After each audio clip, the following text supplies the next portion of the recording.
नमस्कार। भारत के दो देश सच्चे मित्र थे, नेपाल और चाइना। लेकिन आज नेपाल में भी कम्युनिस्टों का प्रभाव बहुत बढ़ रहा है और चाइना तो पूरा कम्युनिस्टों का गुलाम हो चुका है।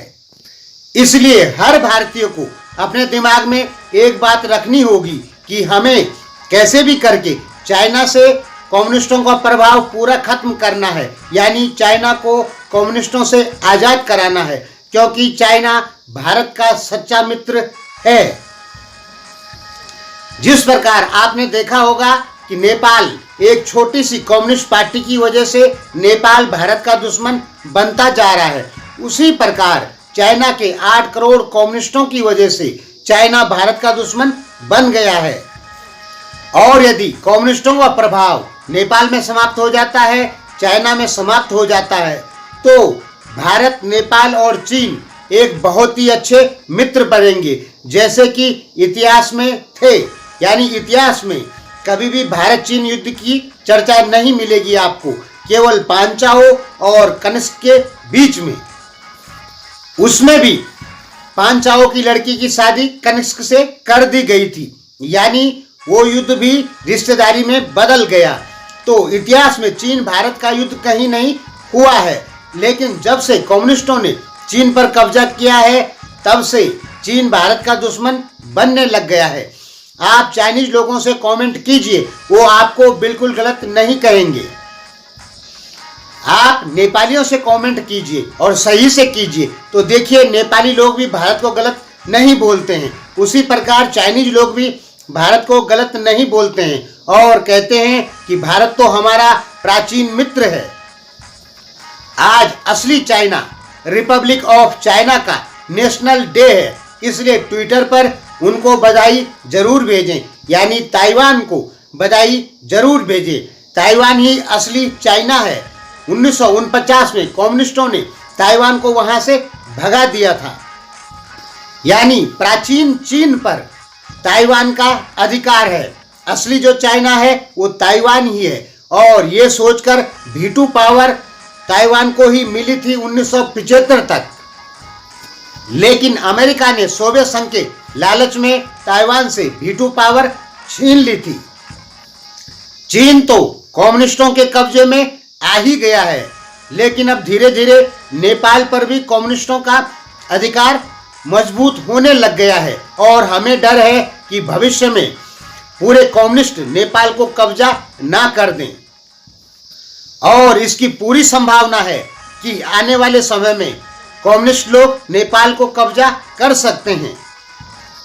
चीन भारत का सच्चा मित्र है और प्राचीन काल से ही है, इसलिए भारत के प्रत्येक आदमी को ध्यान में रखना होगा कि हमें किसी भी दशा में चीन को 8 करोड़ कम्युनिस्टों से आजाद कराना होगा, क्योंकि चीन हमारा सच्चा मित्र है और अपने मित्र के लिए हमारी भी कुछ जिम्मेदारियां हैं।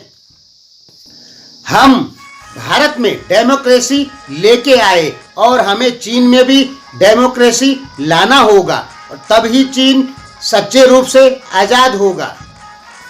डेमोक्रेसी यानी लोकतंत्र भारत, नेपाल या किसी भी देश में जहां पे लोकतंत्र इस समय है, जिन देशों में, उन देशों का एक ही काम है कि अमेरिकी या यूरोपीय हितों की रक्षा करना। भारत का लोकतंत्र अमेरिकी हितों की रक्षा करता है, लेकिन चीन को यदि हम लोकतांत्रिक देश बना देंगे तो ये 100% सही है कि चीन और भारत मिलके अमेरिका के प्रभाव को पूरे साउथ एशिया से और एशिया से खत्म कर देंगे। लेकिन उसके लिए हमें चीन को लोकतांत्रिक देश बनाना होगा, क्योंकि चीन जिस दिन लोकतांत्रिक देश बनेगा, उस दिन भारत और चीन के संबंध वैसे ही हो जाएंगे जैसे आज से 2000, 3000, 1000 साल पहले थे, यानी अच्छे संबंध हो जाएंगे, पक्के मित्र बन जाएंगे। और एशिया के लिए अमेरिका सबसे बड़ी मुसीबत है। ये कभी भी सभी एशियन देशों को तरक्की नहीं करने देगा। हमारे हिंद महासागर में अमेरिका ने 1,35,000 सैनिक रखे हैं। जब तक हमारी मित्रता चीन से नहीं हो जाती है, तब तक हम अपने प्रभाव क्षेत्र जो हिंद महासागर में भारत का प्रभाव क्षेत्र है वहां से अमेरिकी सेना को नहीं खदेड़ पाएंगे। इसलिए हमें चीन को लोकतांत्रिक बनाना ही होगा। चीन जिस दिन लोकतांत्रिक बन जाता है उस दिन भारत और चीन में सच्ची मित्रता होगी और हम अपना प्रभाव क्षेत्र जो हिंद महासागर में है वहां से अमेरिका को खदेड़ सकते हैं। तो चीन हमारा सच्चा मित्र है, लेकिन चीन को 8 करोड़ कम्युनिस्टों ने अपना गुलाम बना रखा है। इन 8 करोड़ कम्युनिस्टों को चाइना से हटाने के लिए भारत को संघर्ष करना ही होगा और चीन के असली वारिस ताइवान को चीन की सत्ता सौंपनी होगी। मैं तिब्बत विखंडन के पक्ष में बिल्कुल नहीं हूं। मैं चाहता हूं कि तिब्बत चीन का ही हिस्सा बना हुआ रहे, लेकिन किस चीन का?